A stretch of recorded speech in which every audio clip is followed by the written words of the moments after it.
दोस्तों दुनिया की सबसे ऊंची इमारत बुर्ज खलीफा, जिसकी लंबाई 828 मीटर है। क्या आप जानते हैं कि जब इसे बनाया जा रहा था तो सीमेंट का जो मिश्रण है वो जमीन पर ही तैयार हो रहा था। अब आप इसकी हाइट का अंदाजा कुछ ऐसे लगा सकते हैं। सीमेंट ऊपर ले जाते वक्त रास्ते में ही सूख जाया करता था। अब सीमेंट के मिश्रण को इतना जल्दी ऊपर ले जाना पॉसिबल नहीं था। इसके लिए उन्होंने दुनिया के सबसे पावरफुल 3 कंक्रीट पंप्स को मंगवाया, जिसकी कीमत करोड़ों में थी। इसके अलावा दोस्तों क्या आप जानते हैं कि बुर्ज खलीफा की जमीन के नीचे कितना सारा सरिया डाला गया है, और आखिर क्यों बुर्ज खलीफा के काम को बीच में ही 1.5 साल के लिए रोक दिया गया था, और आज के दिन बुर्ज खलीफा की एक दिन की कमाई कितनी होती है। इन सभी सवालों के जवाब जानने के लिए बस आप इस वीडियो के आखिर तक बने रहिएगा, और ऐसी ही अमेजिंग वीडियोस के लिए हमारे चैनल को सब्सक्राइब करना मत भूलें। तो चलिए वीडियो को शुरू करते हैं। दोस्तों अगर हम बुर्ज खलीफा के टॉप फ्लोर की बात करें तो कहा जाता है कि जहां से आप इसके पड़ोसी देश ईरान को भी देख सकते हैं। वैसे तो दुनिया में बहुत ही कम लोग हैं जो कि बुर्ज खलीफा के टॉप फ्लोर पर गए होंगे और वहां जाकर खाना खाया होगा, क्योंकि वहां दोस्तों एक टाइम का खाना ही 7 से 8 लाख रुपयों में पड़ता है। बुर्ज खलीफा की जो विंडोज हैं वो देखने में लगता है कि जैसे एक नॉर्मल ग्लास है। पहले बुर्ज खलीफा पर नॉर्मल ग्लास ही लगाए गए थे, लेकिन उससे बुर्ज खलीफा के अंदर का टेम्परेचर 100 डिग्री तक पहुंच गया था, जितने में पानी भी उबलने लगता है। तो आप खुद सोचिए अगर कोई इंसान इतने टेम्परेचर पर अंदर जाएगा तो उसका क्या होगा। अब दोस्तों इस केस में अगर एसी लगवाते तो इसका महीने का बिजली का बिल ही करोड़ों में आता, जो कि बिल्कुल भी एफिशिएंट नहीं था। इसलिए इस प्रॉब्लम के सोल्यूशन को ढूंढने में ही उनको 1.5 साल का वक्त लग गया।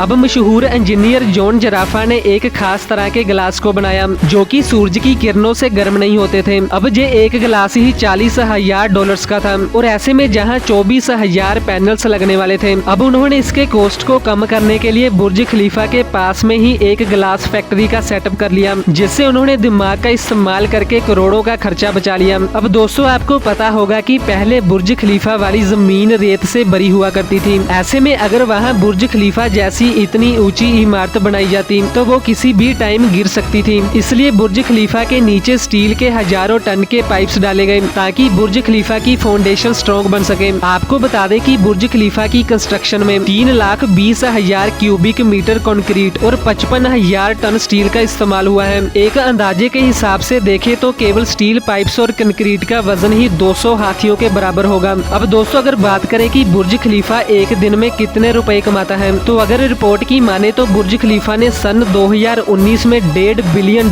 की कमाई करी थी, यानी कि करीब 12,000 करोड़ रुपए। अगर एक दिन की बात करें तो बुर्ज खलीफा हर रोज 32 करोड़ रुपए की कमाई करता है। दोस्तों इस बिल्डिंग को बनाने में ही 6 साल का वक्त लग गया था, और इसे बनाने में कुल $1.5 बिलियन का खर्चा आया था। अब इसका मतलब ये हुआ कि जितना खर्चा बुर्ज खलीफा को बनाने में हुआ उतना तो बुर्ज खलीफा 1 साल में ही कमा लेता है। अब दोस्तों आप समझ ही गए होंगे कि बुर्ज खलीफा का दुबई की जीडीपी में क्या रोल होता होगा। अब बुर्ज खलीफा के ऊपर लगी पाइप देखने में काफी छोटी लगती है। असल में ये पाइप 136 मीटर लंबा और 350 टन वजनीय है। इस पाइप को ऊपर ले जाने के लिए आज तक कोई भी क्रेन नहीं बनी थी, क्योंकि ये काफी वजनीय था। दोस्तों अगर इंजीनियर्स ना होते तो शायद ही बुर्ज खलीफा जैसी कोई चीज इस दुनिया में खड़ी हो पाती। बुर्ज खलीफा के उस पाइप को 3 टुकड़ों में डिवाइड कर दिया गया और एक एक करके उसे ऊपर ले जाकर असेंबल किया गया। आपको बता दें कि बुर्ज खलीफा की खिड़कियों को साफ करने में ही हर हफ्ते करोड़ों का खर्चा आता है। दोस्तों क्या आपने रियल में बुर्ज खलीफा देखा है? हमें कमेंट करके जरूर बताएं। मिलते हैं नेक्स्ट वीडियो में कुछ ऐसे ही मजेदार टॉपिक्स के साथ।